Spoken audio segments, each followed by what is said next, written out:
The Yellowflash comic book really has caused Ethan Van Sciver to crash out so hard. I can't believe it. I'm watching him and John Malin and Shane Davis just act like vultures around this comic, which is doing very well. It sold 2,000 copies over the weekend. I mean, my gosh, like that is huge.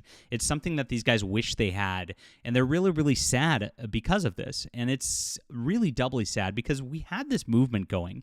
It was called ComicsGate. I was one of the first people to, of course, popularize that, and I made that hashtag go because of what was done to Richard C. Meyer by a bunch of comic pros at a convention. Ethan Van Sciver hopped on it, and of course, what he does is he likes to turn these things into his personal army, and he just drifted from comic books over the years. He wanted to be Mr. Medicare, who's a popular, blood sports YouTube streamer. And he tried to make everything about that, but unfortunately he made it just about like attacking conservative creators in comics, and that's what he's done this entire time. If you look at it, he went hard in 2018 on Vox Day, who made Archaven Comics, and is still just doing wonderful things. The reason he doesn't get talked about is just because he's not on social media, so there's nothing for Ethan to do here. Then, of course, it came with Mike S. Miller and Doug TenNapel and me, Tim Lim and Iconic Comics, Eric July. You've noticed a trend with all this stuff. Everybody kind of gets successful on their own without like being, on his tit, basically, and just trying to suck off of whatever's going on there. Sorry for the imagery. But the people who do that just get attacked by him relentlessly, and it's really, really sad to watch. I wish he would just focus on his books, get them out, get back into comics again, but unfortunately right now he's moved to an audience that is really Dick Masterson's audience, who are just a bunch of trolls who are angry at Eric July that he just wants to kind of exploit for drama super chats and the like. And I want this ComicsGate movement to be back on track. And the reason I've always been engaged in it is because I care about it. I care about comic books. I truly care about comic books more than most on here. And that's always been the case over here. And this is why I just refuse to give ground on that level. So we were, of course, going back and forth because of the Yellowflash thing. And there's a bunch of angry people about this stuff. And here it is. Somebody says, I'm telling people to support Dillard. He's the artist on Golden Patriot here. Ethan Van Sciver says no. And it's like, well, why wouldn't you support an artist who's been a part of ComicsGate for a long time? Well, because I hate Yellowflash and he's associated. Well, wait a minute. Isn't that kind of leftist behavior that we've been calling out this entire time? Yes, it is. And that's the problem here. So that's why I got involved and said something. Support Dillard, a great CG artist who's done more for this movement than most. Real ComicsGate is about comics and not about associations of who Ethan Van Sciver happens to be fighting with this week. Take our movement back.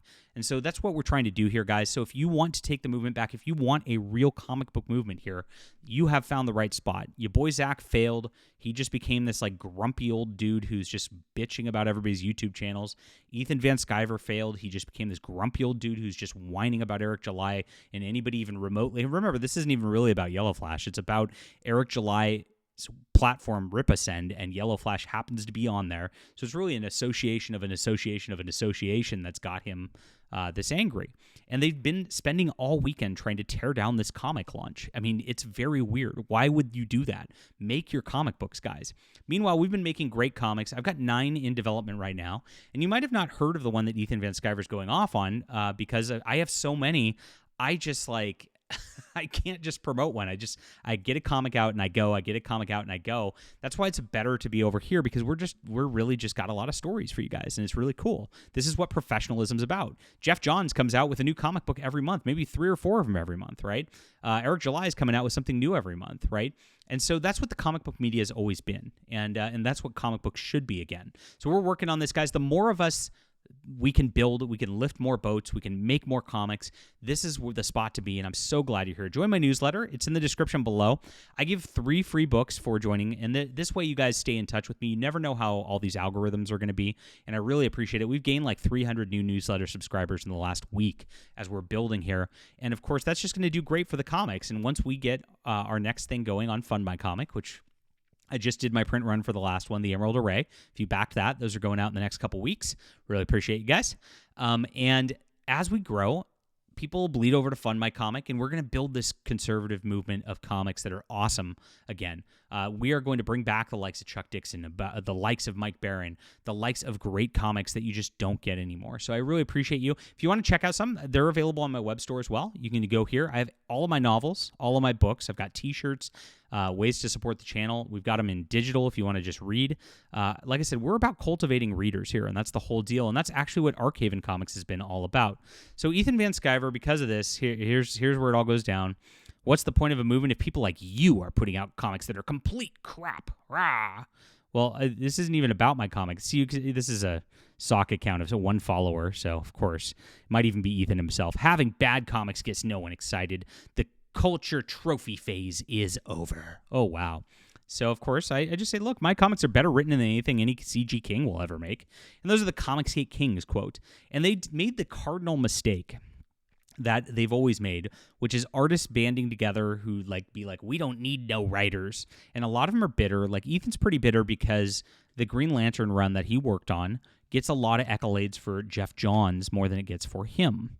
And so, Jeff Johns is the writer, and so that kind of bothers him because he's the talent, right? And that's how all these people have felt. John Malin felt hamstringed by Marvel writers, and of course, you've seen just how unreadable his work is.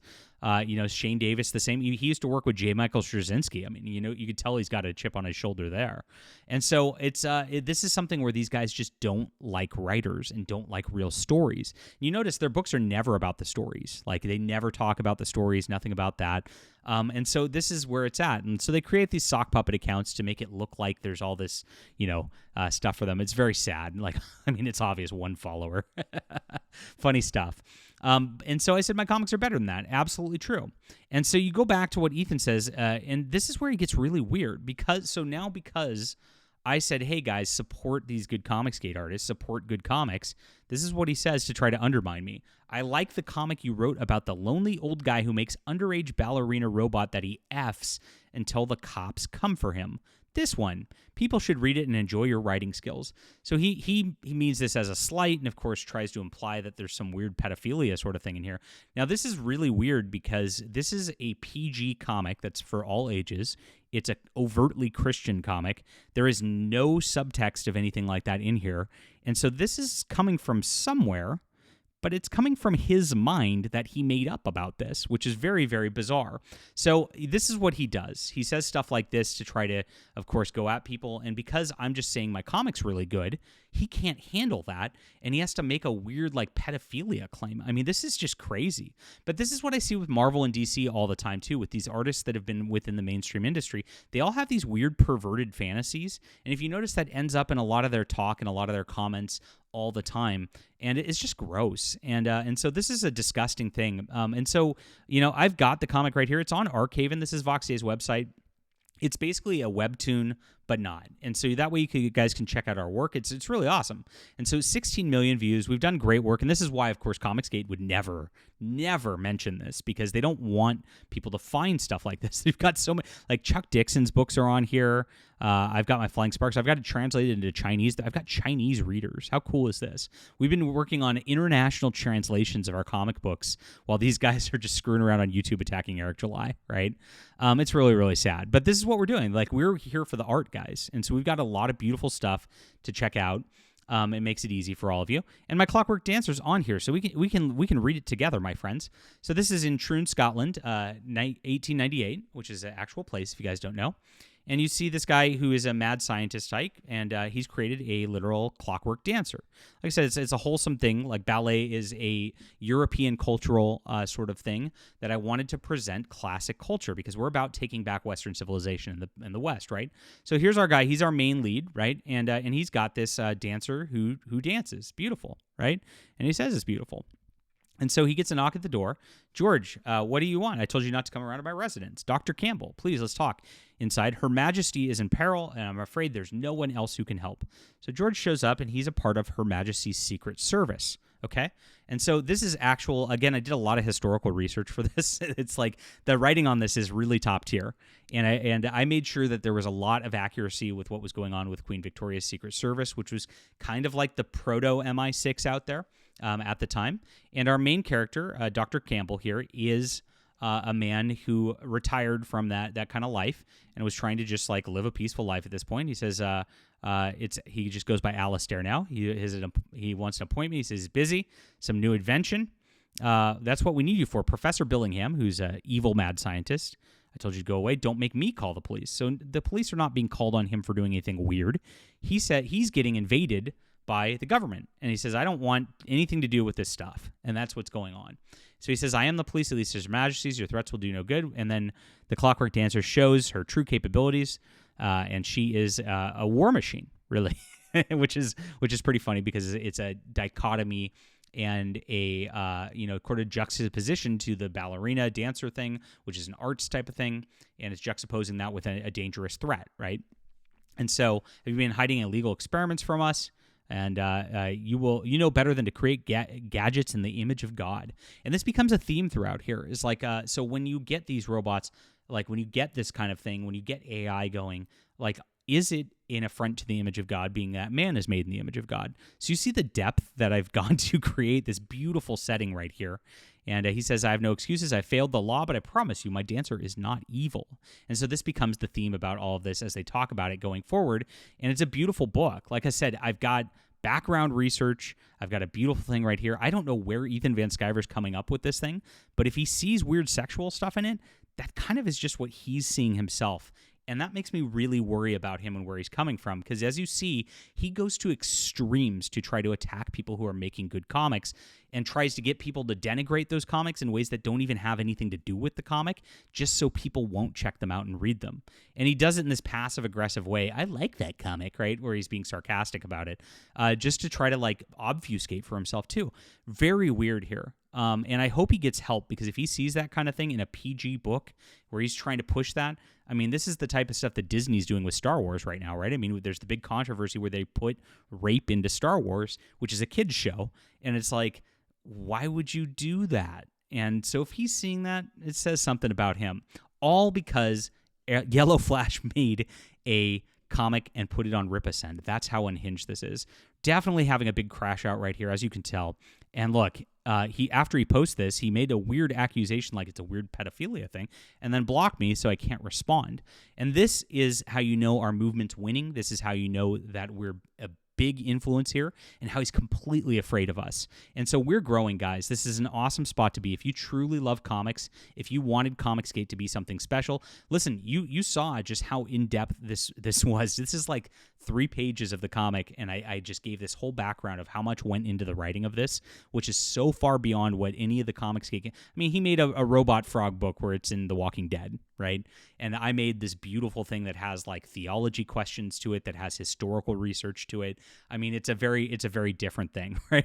And this is why people are flooding over here and growing. And so that's what we want to do. We want to grow the comic book reading base. I'll put this in the description below. You can just read the book. I hope you'll enjoy it. It's free for you. And of course, if you want to support, this is the way to do so. I'm not coercing anybody into support. I let you read everything free. I've got digital versions. They don't do digital versions. They're trying to make a fake collector's market with their stuff. We're trying to get readers. You can tell the difference. And so this is in the description below as well. And I really, really, most imperative thing is sign up for the newsletter, because we're building a movement here, guys, and we're building a community of real comics. And that's got them dead scared over in these circles. Very, very sad. I honestly hope he gets back on track and stops with this stuff. It's not good for anybody. If he's got some sick delusions going on in there too, he definitely needs your prayers, guys. So pray for Ethan Van Sciver.